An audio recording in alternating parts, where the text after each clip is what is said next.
why don't I go out and learn about personal development? Let me read some books. Let me hire a coach. Let me go to a conference. Now, I did not have a specific answer I was seeking. I was just open to this idea to say, if I want my life to be different, I probably need some new operating system procedures put into my noggin. And so I started that in 2014, and it just was really exciting because all of a sudden I was, seeing different opportunities. I was able to say no a lot easier because, when you're in a position where you're like, either your business is new or non-existent, you can kind of get scarcity mindset where you're like, I got to do something. I got to try something. I got to Right. go. And this coaching helped me build at least like a buffer around myself to not just be not be so opportunistic. So when I started Design Pickle, there was a list that I had created of kind of like, what's my perfect kind of business? Welcome to Future Driven. I'm Adam Kopp, and on this podcast, I talk with entrepreneurs and industry professionals about the challenges and the wins in their business. See the vision, drive the future. So, welcome to episode 13 of the Future Driven podcast. I'm super excited to have Russ Perry, CEO of Design Pickle, the number one graphic design flat service graphic design request in the world. Did I hit that right, Russ? I'd say a C plus. We're really describing it now is the number one creative services platform because we're doing Okay. more than graphic design. We can talk more about that later, but yeah, we offer flat rate ways to get creative help every single day. Awesome. Well, Russ, we met roughly over a year ago. I participated in one of your personal development courses. Really an eye-opener for me, and really enjoyed my process, and would love to talk a little bit about that. But before we get there, give us a quick little background of your professional career, how you got started, what did your career look like before, up until you launched Design Pickle? Well, I mean, we can go back to when I was 8, and my first business was my ability to try to get people to pay me to read to them. That was not a very successful business. Turns out most of my clients could already read. So I've been always a problem solver and someone who has thought about how can I do something more efficiently, more fun, more creatively. And this has led me to where I'm at today. But prior to that, I had some really impactful experiences, mainly in B2C branding and marketing work. I studied graphic design. Actually, technically, I studied industrial design. Learned the most about graphic design. I say I was a very poor industrial designer. I was a Nice. much better graphic designer. And that led me to working with really great brands right after college. My first job ever was with LG, the big multinational company. And really funny turn of events, just last week, my first boss ever was my friend who got me the job at LG. And we just recruited him to come work at Design Pickle. Like, I'm Nice. talking 20 years later that he's, no, actually more like 16 years later that he showed up here to lead our commercialization efforts.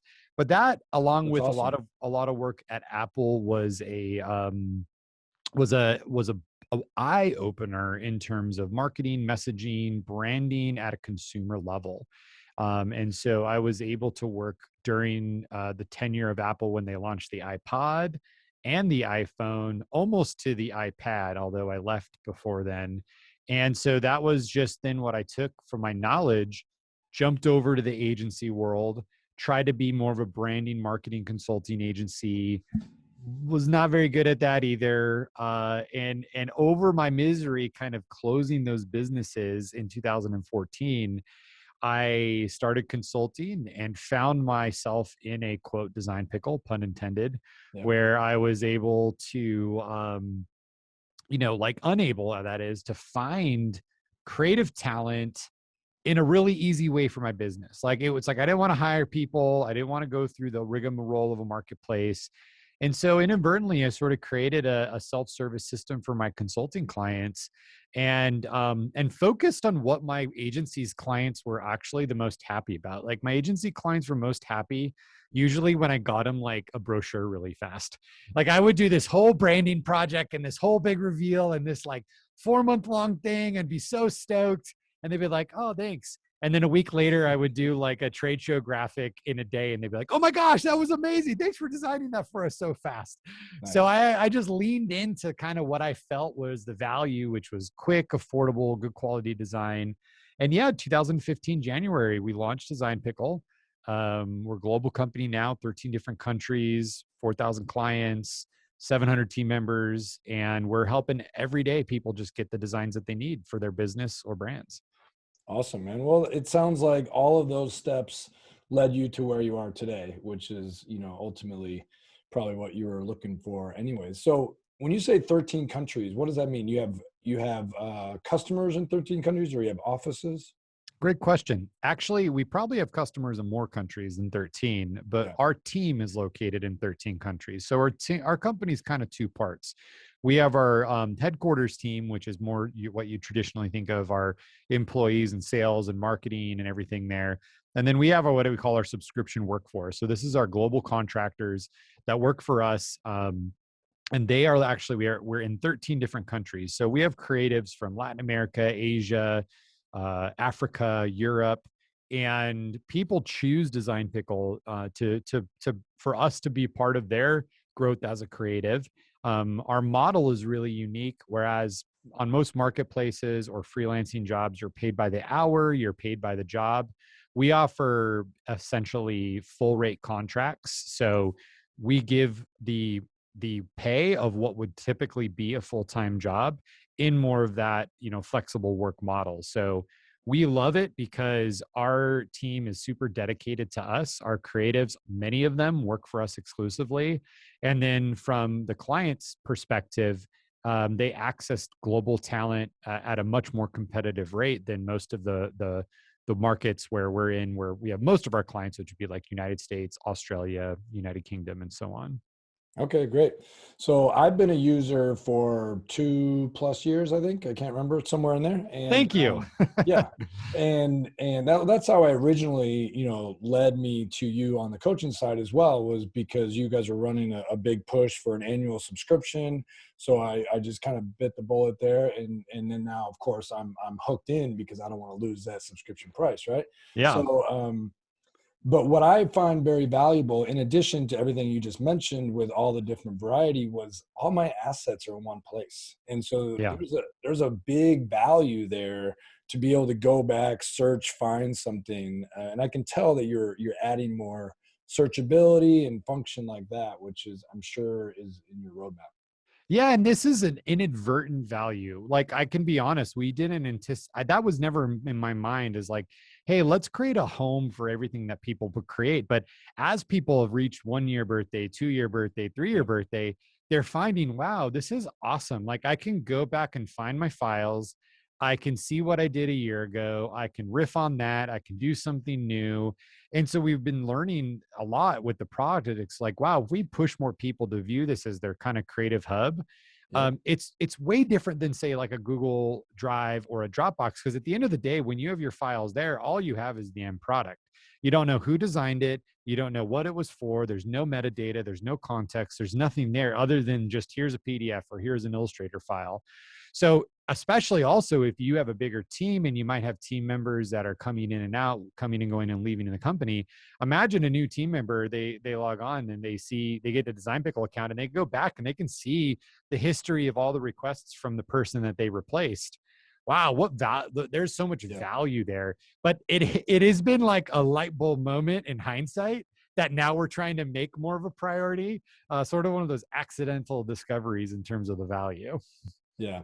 Well, I find Design Pickle to be a very good value for us as an agency, but I continue to recommend to, whether it's the clients that are not the right fit for us, or maybe they've moved on from us, because graphic design is such a pain point. And of course, there are other options out there, but the flat rate, get it into the queue, kind of methodology, I think works out really well. And I try to advise people to think ahead, get it in there, just get something going, and then Yeah. you can kind of riff on it afterwards.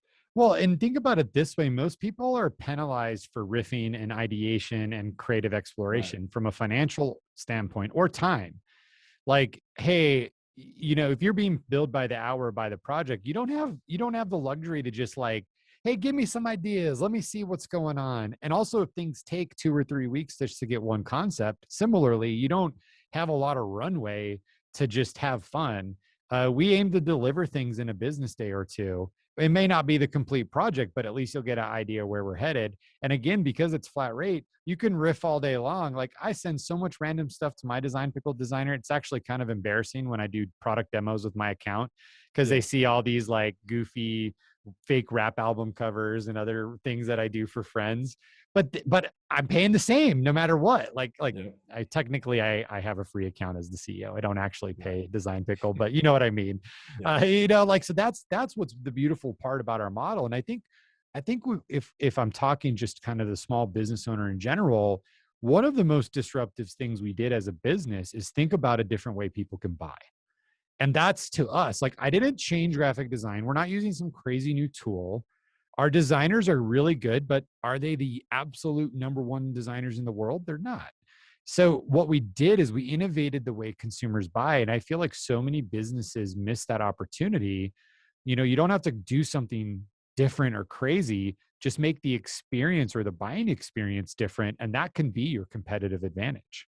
Yeah, I like it. So let's double back a little bit and talk a little bit about the coaching, because Yeah. I'm only assuming that the coaching, your warrior time was in around when you launched Design Pickle. Do you attach the experience that you went to, pre-coaching to being a coach and then as a coach as well? Absolutely. In fact, my value of Design Pickle, and when I look at the value of the company, it's a direct correlation to how much that I have invested in myself personally. Now, I made this realization, again, kind of accidentally prior to starting Design Pickle, but it was more or less me becoming honest with myself. Like, I had to close my agency in 2014, and I kind of morbidly joke, it's like putting down a dog when you close a business. Like you have to. It's really sad. There's really no way around it. It's kind of like you could keep going, but there's a lot of suffering happening, so you just gotta Yeah. terminate it. So I was in a place to say, look, I want to do something different.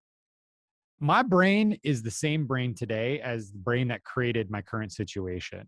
So why don't I go out and learn about personal development? Let me read some books. Let me hire a coach. Let me go to a conference. Now, I did not have a specific answer I was seeking. I was just open to this idea to say, if I want my life to be different, I probably need some new operating system procedures put into my noggin. And so I started that in 2014, and it just was really exciting because all of a sudden I was, seeing different opportunities. I was able to say no a lot easier because, when you're in a position where you're like, either your business is new or non-existent, you can kind of get scarcity mindset where you're like, I got to do something. I got to try something. I got to Yeah. go. And this coaching helped me build at least like a buffer around myself to not be so opportunistic. So when I started Design Pickle, there was a list that I had created of kind of like, what's my perfect kind of business? Like, not industry, not what am I doing, but like, what's my lifestyle? What's the model of the business? And DP matched up really well with that. Like, it was things like subscription revenue, location independence. I guess I was planning for COVID back in 2015 because that's been a big advantage for us. Sure. Um, and then when I got into DP, I was like, okay, let's continue this journey for myself. So since then, I've done the coaching program with Warrior, although, disclaimer, it's now mainly an online program. Before, when I did it, it was much more personal with live Right. events. I've done entrepreneurs organization. I've done strategic coach. I've done specialized SaaS business groups. So I'm always seeking those answers, but it comes down to the same philosophy. Is even today, as I sit here, I am not this equipped with the skills to run $100 million annually revenue organization, but I'm going to seek out that knowledge and that experience and those challenges to get there so that I can be prepared once that day arrives. That's awesome. And so how long did you go through Warrior before you took that and put that coach hat on? Yeah, so it's an interesting story. When I was in my third year of personal development work with the Warrior organization, they opened up an opportunity to get trained and certified in the model that they use. Now, their model is basically like a melting pot of a ton of different organizations. Like personal development's been around for 50 years. It's a lot of the same things that just get rehashed. So their model wasn't necessarily like specialized tools or tactics or like, assessments. It was just, here's how we run events, here's how we run groups, here's our knowledge, here's the thing. So I got that certification. I was actually the sixth person in the organization to get certified. Um, and from there, I thought initially, well, let me take this leadership training and I can then coach my team and, give them that personal development knowledge. Well, I quickly learned that's a little bit hard as an employee-employer relationship. There are some Right. HR considerations to manage. So rather than just saying, you know what, forget it, I opened up my own coaching world to clients of Design Pickle, to friends, of close contacts, and did that in very small batches for about 2.5 years. And that was awesome. And, it's how you and I got to know each other a lot better. And I found this to be immensely valuable for two reasons. One, the impact I was making was real and tangible. I mean, so many crazy stories from guys and gals of taking the tools that I used for my life in Design Pickle and then them teaching them and then them applying them themselves. But the other thing was that it held me really accountable. Like Sure. if I'm teaching people these things on wellness and mindset and business growth, I have to make sure that I'm also doing that, right? Like I can't be a hypocrite. So I continue to see success in my own area based around my own accountability. Here's where the problem came in. It's a completely different business. like Yeah. like subscription creative services and small, intimate, intense personal coaching and training aren't necessarily like peanut butter and jelly. Right. So Right. at the end of 2020, end of 2019, I made the decision to kind of wrap things up, close things down. Got into 2020, had planned on finishing in March. Of course, COVID happened, and my active group, I said, "Look, I'm going to continue with the group." And then we closed everything out in the summertime in May. And obviously, you had a lot of experiences inside of that. Yeah. And from there, I made the official close. So it was tough because I had to choose passion and I purpose in both businesses. There's definite passion for coaching, but I knew that that's always going to be available. Like tomorrow, I could walk away from Design Pickle and do that. I want to continue to make sure that Design Pickle is the number one horse in the race. That success of DP will only allow me to have more opportunities down the road. So it was tough. Like I definitely miss it. I'm running a group inside of Design Pickle with like 10 team members who are killing it, but it's a lot different energy and vibe than I'm used to. So I have to be Sure. careful of what I say and what happens when they're employees. But at the end of the day, I know it'll always be there. Yeah, no, that's great. And if it doesn't serve you, right, you gotta kill it and make sure that you're focused on the things that are Well, serving. actually, yeah, and I want to lead in integrity in anything that I do, and so I imagine if and when I come back to it, and I've had bigger successes with Design Pickle, it'll just give me that much more credibility to help guide others. Not to say that I don't have it currently, but I'm still learning, I'm still growing. So I just am going to be patient with it, and until then kind of focus in on what I can impact the most right now, and that's my company today, my immediate family, and so on. Yeah, that's awesome. Well, I know that was a huge part of your last 5, 6 years. Big part of my last year and a half, and I've really enjoyed. And you started that journey, and I'm continuing on with another coach, Kevin, that you know as well. So Yeah, yeah. No, and I think it's a lifelong journey for all of us, right? While I've taught it, I've also learned it. And I think for the entrepreneurs out there and the business owners that are listening, like how do you know when you're ready for this? I think a lot of it has to do when you feel like you are comfortable, when you're happy, but you're itching. There's something inside of you that knows that there's something more. Like, Adam, I remember talking to you. You were in like your backyard and we were having our calls, and or maybe it was your front yard. You're outside. I just remember Yeah. that. And you're like, there's no fires. Like, there's no, I'm not in a life crisis. There's nothing bad. My life is good. It's pretty chill. And that to me is even more reason why people should invest in themselves. It's very easy to say like, hey, I need help when your life is burning down. Right. Like when your house is on fire, it's easy to ask for help. When you're just comfortable, it's hard, but that's actually one of the harder things, is to say, look, I'm comfortable, but I'm choosing to challenge myself for growth. And that's where greatness is created. It's choosing challenge over comfort and continuing to do that all the time. Yeah, 100%. The big takeaway from that event in June, I think it was, comfort is poison. And, Yeah. to quote Kevin, and man, it was an eye opener, and it continues to be. And I'm enjoying the journey. So I appreciate you being a part of that. Yeah. So people obviously are going to ask me and want to hear from you. How did you come up with Design Pickle? How did that name evolve, and why Design Pickle? So for all of those listening who might be in the branding space, here's the reason. My previous agency had the worst name in the world, period. And as a company that was doing a lot of outbound, a lot of networking, a lot of face-to-face business dev, it was a nightmare. And I'll say it on the podcast here. So my partner, I actually ended up with a business partner the last few years, great husband and wife couple, and they had a creative firm in Argentina, which I believe is still doing pretty well. NSB, an acronym for Nonstop Branding. And then my middle name is Keane, Keane. And we just jammed them together and put a forward slash. So it was NSB/Keane.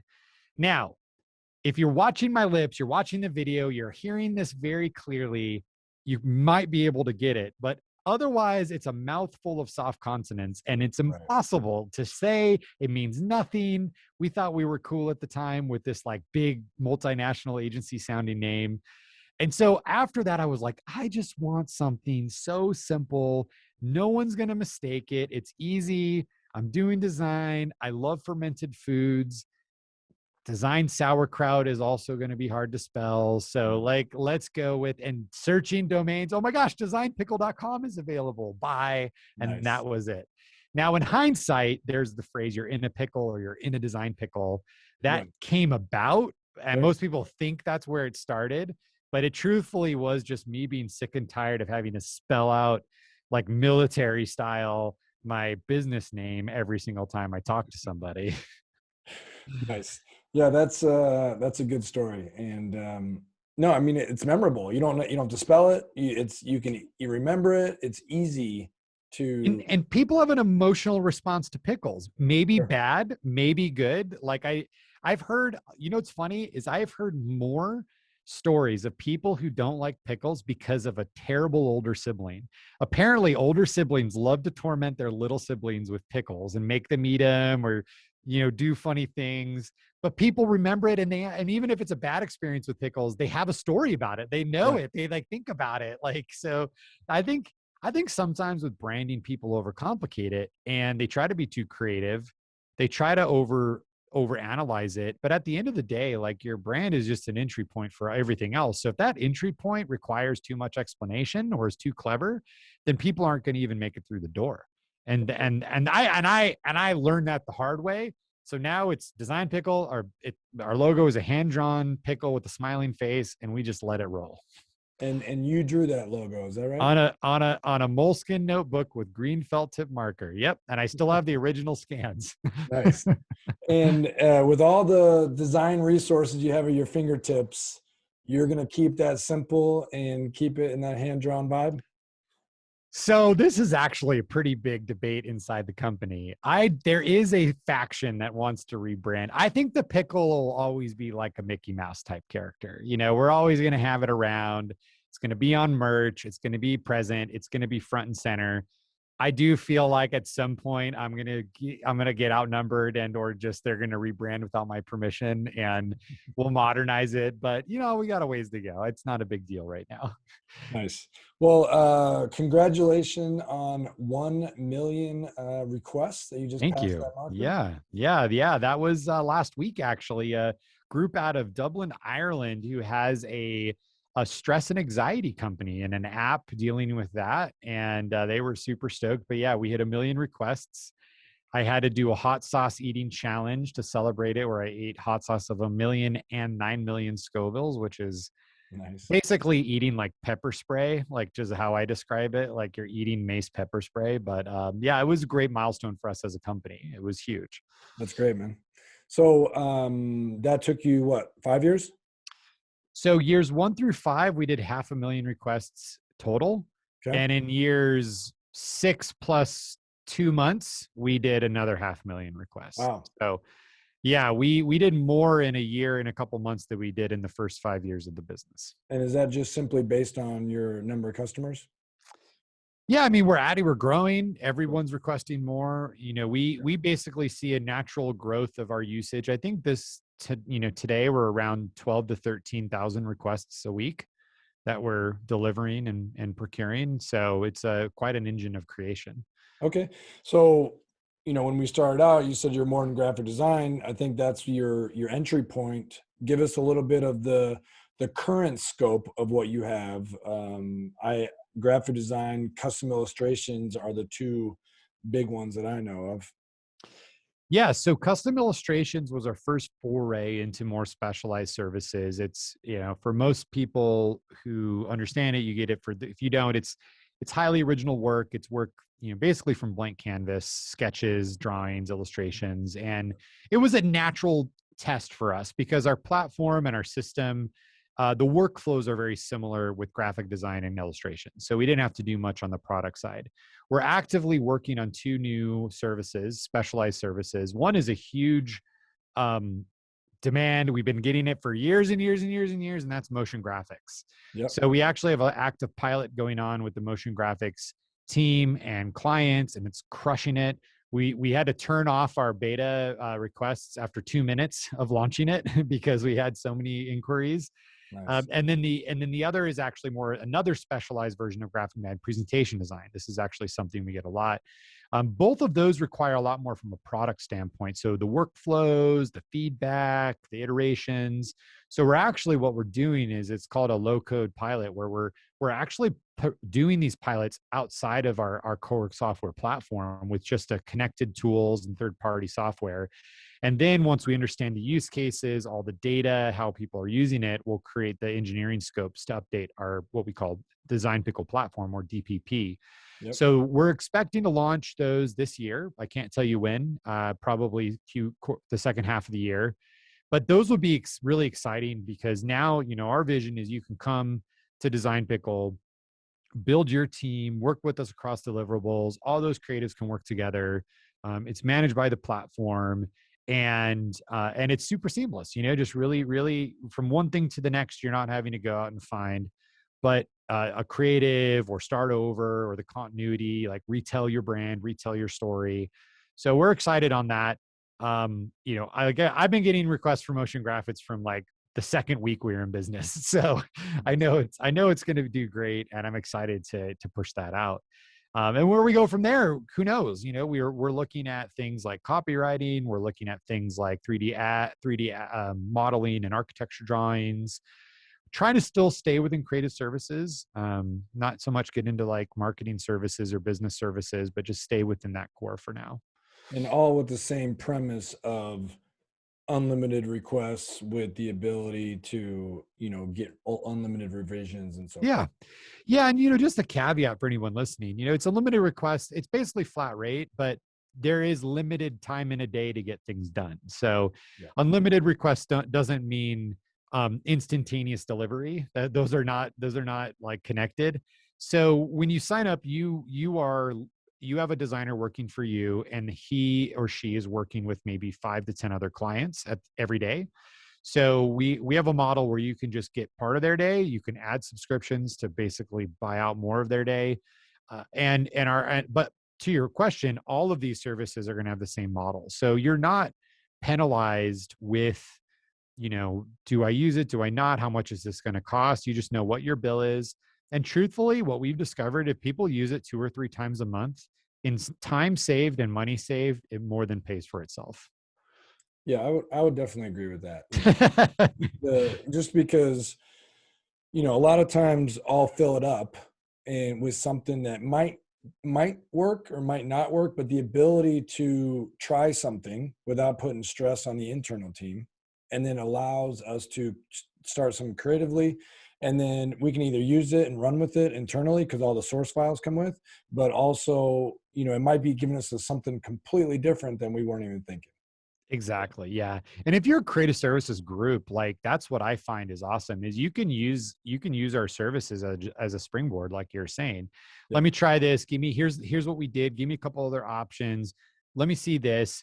And you might only use it for 1 or 2 rounds and then just take the source files and run with it. But it Right. saves so much time and it continues to get that you just have ideas flowing automatically. And that's such a relief in a busy organization when often you don't have a lot of bandwidth to just ideate. Like that's a luxury sometimes that we don't often have.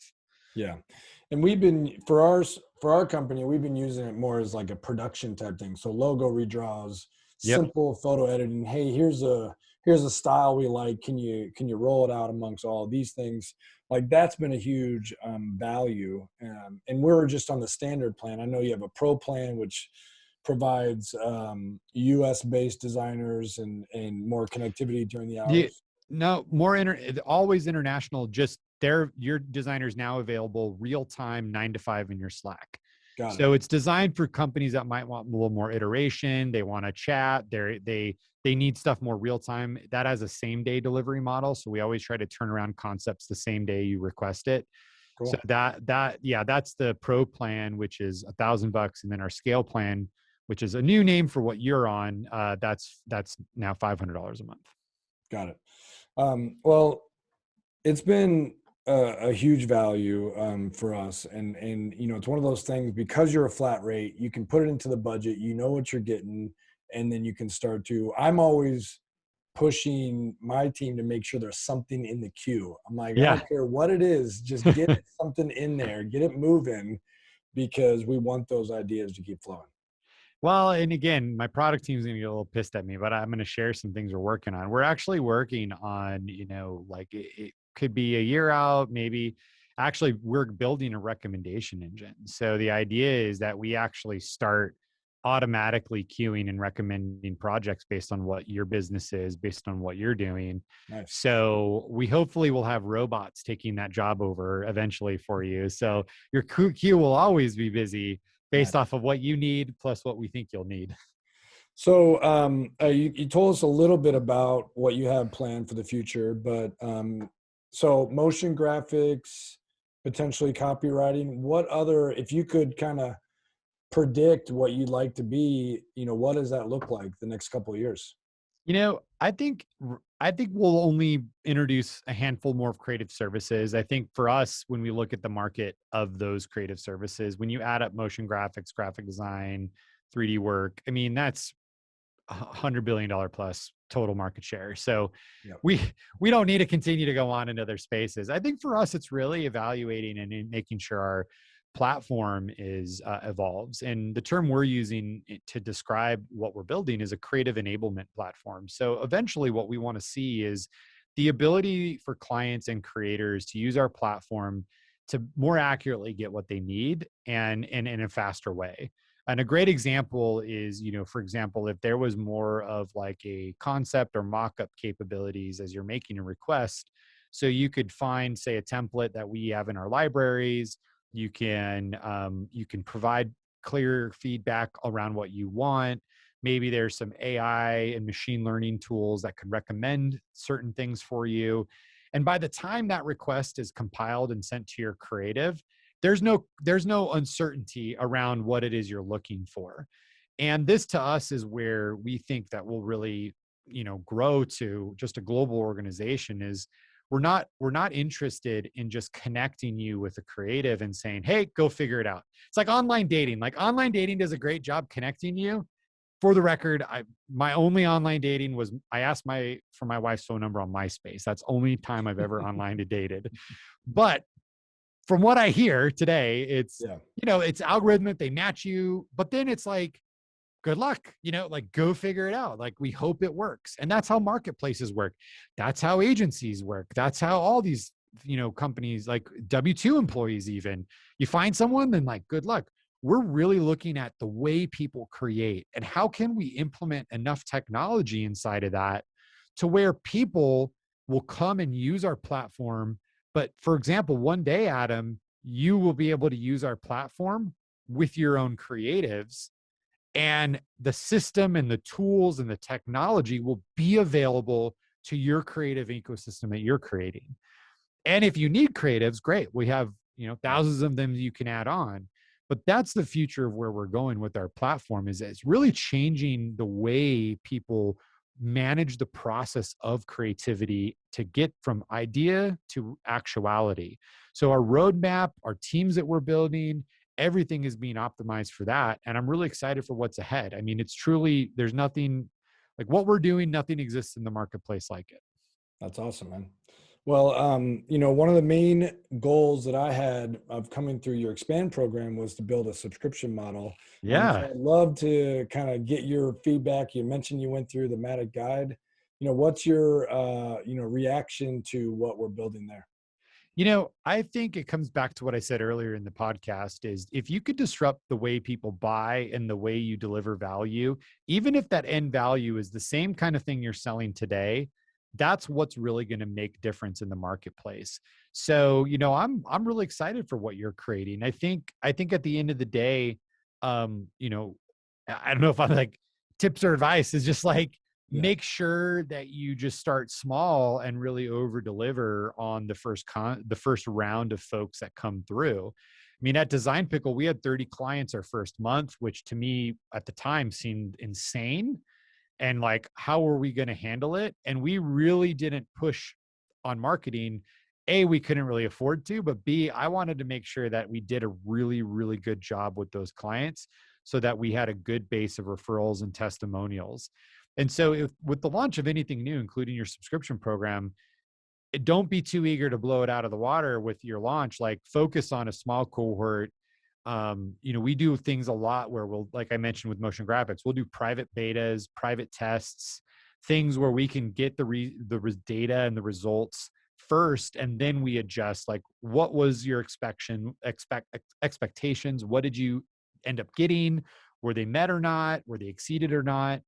And a little secret about DP, it's not like that juicy of a secret, but the system we launched with in 2015 in January, I was actually piloting and beta testing with consulting clients for about 3.5 months prior in 2014. And it wasn't that I was doing it regardless. And I said, hey, maybe this can be a business. So that's another thing to think about is make sure that you have enough data around what you're doing. And if you don't, you just reach out and say, hey, this is what we're doing. Who wants in, class 0 of this? I'll do it, do it for $200 or, for not, don't do it for free, but just do it for something that's like a huge Yeah. value for them. But I think it's smart. And I think also what you're doing is you're helping enable others with knowledge versus just giving them an end product. And that was what will create a flywheel effect, because you may not have 100% success with all your clients. Let's just say you have 50%, 75%. That will then feed in more clients and feed in more clients and feed in more clients. And that's how you really get to mass scale. In anything is enabling clients to be successful on their own versus just providing them a good, like, or an end product. Right. Well, didn't plan it at all, but today is the first day of our subscription or our beta program with 20 Ah, people. there And you go, dude. You're on, man. You must have had great coaches in your past, so you were already on it. You're already on it. but we turned it on today for them, and we're going through a beta. And so we'll go the next, it's going to go 90 days, but the next 60 days will be beta. And then we should roll this out in May for real launch. And so it just, between your schedule and everything that was going on, it just happened to be today. So I thought that was a perfect timing. Beautiful. I love it. I absolutely love it. Well, congratulations. I definitely keep me in the loop, and don't worry. I mean, I had a buddy launch a coaching and consulting business recently, and he was so hungry to grow it and scale it. And I just said, dude, focus on the first groups, focus on the first groups, over deliver on that, because that's your foundation for everything else, for sure. No, for sure, man. Yeah, we're going to go all in on this. So I really appreciate your time today, Yeah. your help in the last year, and looking forward to seeing where Design Pickle grows. And Awesome. we'll Well, stay in if touch. anyone listening wants to like tag along on my random journey, I just always mention I have a private CEO newsletter. Just go to designpickle.com/under. It's called Under the Lid. So like the pickle jar lid, get it? But that's where I infrequently publish, maybe once every few months. So if you sign up, you don't get marketing automation, you don't get anything. It's just literally my own newsletter. So definitely go check that out. And you just mentioned Under the Lid. So JAR is your platform. We don't actually use that term. The technical term is design DPP, design pickle platform. That's what we Got call it. it. So Okay. So jar is more like the generic, it's like saying earth. Like it's like it's the whole universe of design pickle is inside the okay. jar. Nice. Well, Russ, it's been great, man. Appreciate your time today, and we're going to be watching in the future. Looking forward to being a long customer for a while. Adam, congratulations, man. Thanks for having me, and good luck with this big shift for you guys. I know you guys are going to crush it. Yeah, thank you, man.